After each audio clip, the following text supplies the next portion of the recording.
की आवाज चैनल से संदीप कुमार यादव की रिपोर्ट। वापी शहर में उत्तर भारतीय समाज द्वारा बहुत ही श्रद्धा भाव से मनाया गया जितिया व्रत का पवित्र त्योहार। यह त्योहार खासकर उत्तर प्रदेश, बिहार और झारखंड में पारंपरिक तरीके से मनाया जाता है। यह त्योहार उपासना और तपस्या का त्योहार है। जितिया व्रत मां का अपने पुत्र के प्रति त्याग और समर्पण का उदाहरण है।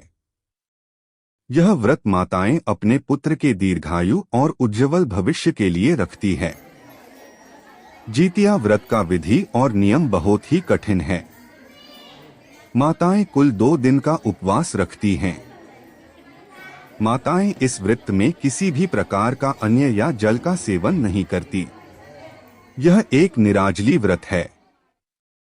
यह त्योहार माता का अपने पुत्र या पुत्री के प्रति एक अटूट स्नेह और निस्वार्थ प्रेम का प्रतीक है। माताएं अपने सगे संबंधी और सहेलियों के साथ किसी मंदिर या पवित्र स्थान पर एक साथ बैठ के आदिशक्ति की आराधना करती हैं।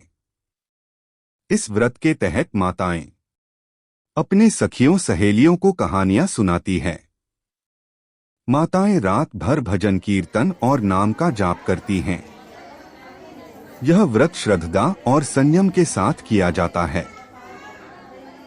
माताएं सुबह सूर्योदय के समय सूर्यदेव को अर्घ देकर सूर्यदेव के नाम का जाप करके पारण करती है।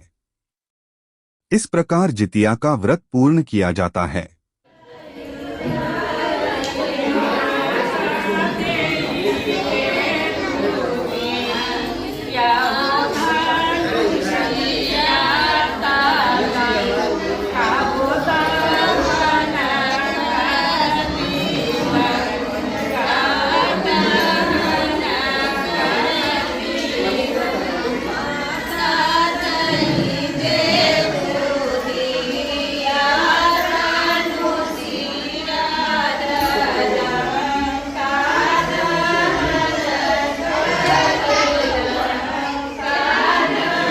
इतने सारे लोग पूजा पाठ कर रहे हैं, ये कैसा पूजा है और यहाँ पे जो लोग उपस्थित हुए हैं इनका क्या उद्देश्य है, हमें इसके बारे में। उद्देश्य यही है कि ये पुत्र के लिए पूजा है।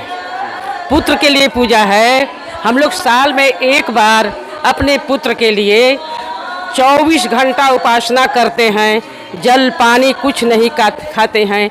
आज जो पूजा होते हैं घर में, जो फल फूल जिसको जिस विधि से, उस विधि से हम लोग सब सहेलियां मिल के अपना गोठ बैठाती हैं। भगवान के नाम से कहानी होती है और भजन होते हैं। ये अपने पुत्र के लिए ये व्रत हम लोग करते हैं। हाँ, यही विधि है।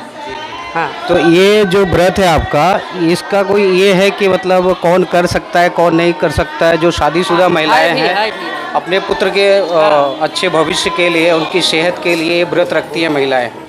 जिसको पुत्र पैदा हुआ है वो औरत अवश्य कर सकती है, क्योंकि हमारे पुत्र के लिए भगवान लंबी उम्र दे, बल बुद्धि विद्या दे, सत्य ज्ञान दे। इस साल हमारा अच्छा लगे कि फिर मैं आगे साल से जितबंधन बाबा का पूजन अब कर सकती हूँ। हाँ, बहुत बहुत धन्यवाद। जो इतनी सारी महिलाएं अभी इकट्ठा हुई थी यहाँ पे, जो व्रत रखा गया था जितिया का, ये क्यों रखा जाता है आप बताएं। हाँ, ये बाबू बच्चों लोग के आयु के लिए, आयु बढ़ेगी, अच्छे से सुख शांति से कमाएंगे, रहेंगे, जिएंगे, जागेंगे, तब माँ पिता का खुशी रहेगी कि हमारे बच्चे लोग हैं, हम लोग का परवरिश करेंगे। इसके लिए हम लोग तपस्या उठा रहे हैं कि तपस्या करेंगे तो हमारे बच्चे लोग आगे बढ़ेंगे, कमाएंगे, खाएंगे, अच्छे से रहेंगे, माँ भी सुखी रहेगी। और ये जो यहाँ पे इतने सारे लोग पूजा में एकत्रित थे, इनका क्या उद्देश्य है और ये त्यौहार का क्या महत्व है, इसके बारे में।